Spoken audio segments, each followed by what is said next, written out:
चित्तौड़ की आग और जौहर की गाथा। बात 13वीं शताब्दी के अंतिम वर्षों की है। दिल्ली के तख्त पर अलाउद्दीन खिलजी नाम का एक शासक बैठा था, जिसकी महत्वाकांक्षाएं आसमान छूती थीं। वह क्रूर था, लेकिन उसकी तलवार में दम था और उसकी आंखें दुनिया की सबसे खूबसूरत चीजों पर लगी रहती थीं। एक दिन खिलजी के दरबार में किसी ने मेवाड़ की राजधानी चित्तौड़ की रानी पद्मावती या पद्मिनी के असाधारण सौंदर्य की चर्चा कर दी।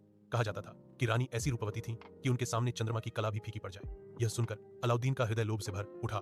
उसने तुरंत आदेश दिया, रानी पद्मावती को दिल्ली सल्तनत का हिस्सा बनना होगा। चित्तौड़ का घेराव। सन 1303 ईस्वी में अलाउद्दीन ने अपनी विशाल सेना को साथ लिया और चित्तौड़ के अभेद्य दुर्ग को जा घेरा। किला ऊंचा था और राजा रावल रतन सिंह एक बहादुर राजपूत थे।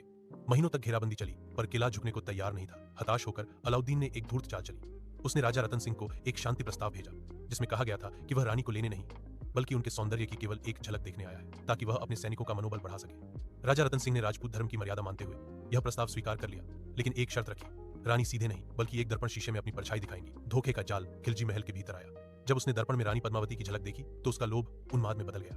वह पलक झपकाना भूल गया। उसने वह सौंदर्य देखा था जो उसने कभी स्वप्न में भी नहीं सोचा था। विदाई का समय आया। राजा रतन सिंह शिष्टाचारवश अलाउद्दीन को दुर्ग के द्वार तक छोड़ने आए। बस यही वह क्षण था जिसका खिलजी इंतजार कर रहा था।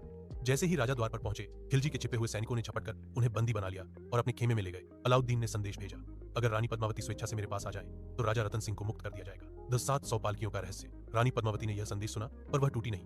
वह एक राजपूत थी और उन्होंने अपने स्वाभिमान की रक्षा का प्रण लिया। उन्होंने खिलजी को जवाब भेजा, मैं तैयार हूँ, लेकिन एक रानी होने के नाते मैं अकेली नहीं आ सकती।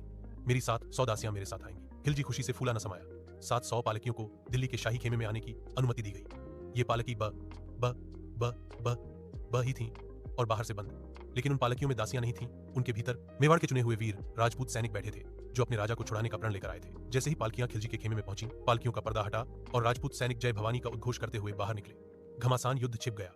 राजपूतों ने बहादुरी से लड़ते हुए राजा रतन सिंह को मुक्त कराया, पर इस भयंकर युद्ध में कई वीर सैनिकों के साथ राजा रावल रतन सिंह स्वयं भी वीरगति को प्राप्त हुए। जौहर युद्ध की खबर चित्तौड़ पहुंची।